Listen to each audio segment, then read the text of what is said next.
Abbott supporters have been talking up his chances of turning things around. Joining us at Parliament House, Canberra, Assistant Treasurer Josh Frydenberg and Federal Member for Bass, Andrew Nikolic. Morning to you both. Good Josh, morning, you've been on the treadmill with the Prime Minister an hour or two ago.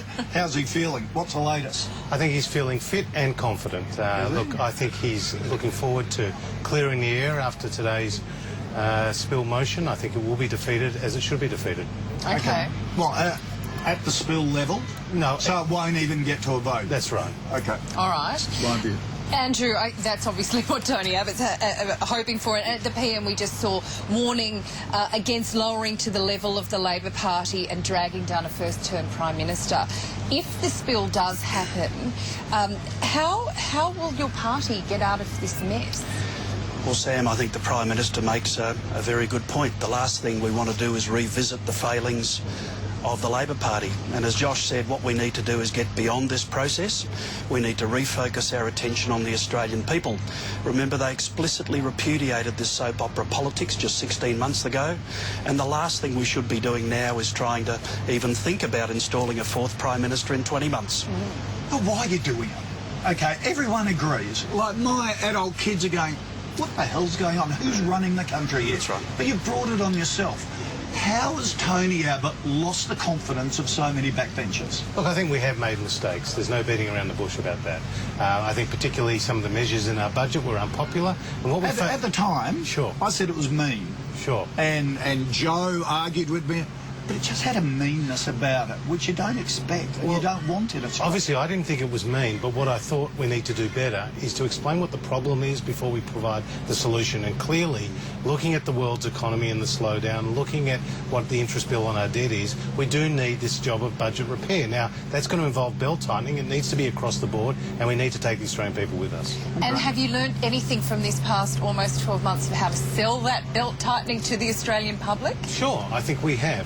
I think if you take the Medicare co-payment, Susan Lee, the Health Minister, is now going back to talk to key stakeholders.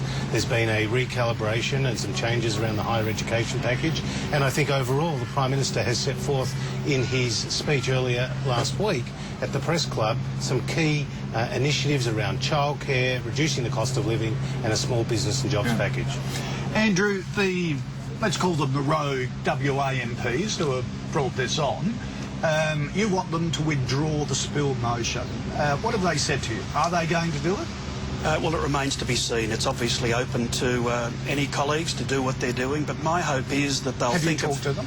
Well, I responded in quite forthright terms when the announcement was first made. Yeah. And my hope is that they'll think about unity of purpose. They'll think about a unified team taking forward strategy that's good for the country. You don't do that by constantly focusing on yourselves through introspection. Yeah. So my hope is that we'll get through this process. I think that the people you talk about are in a minority in our party, and then we'll move on and do the things that Australia's asking us to do. And my children are the same as yours. They say, Dad, why don't you lot just get on with it? Yeah. It's a very good point. Yeah. How much of this is petty politics? You know, there's a lot of talk in the press about Dennis Jensen, for example, wanted to be Science Minister, didn't get the job, so he's moved this spill. You know, how much of this is the backbenchers niggling because maybe the communication between Abbott's office and the backbench hasn't been fabulous? That's an understatement. Well, I think every one of my colleagues has earned the right to do what Dennis is doing and Don Randall are doing as well. They're entitled to do that. They have constituencies, whether in the House or the Senate. So I wouldn't be belittling them. What I'd be saying is that as a team, our best chance of defeating the Labor Party and governing properly for Australians is if we're united.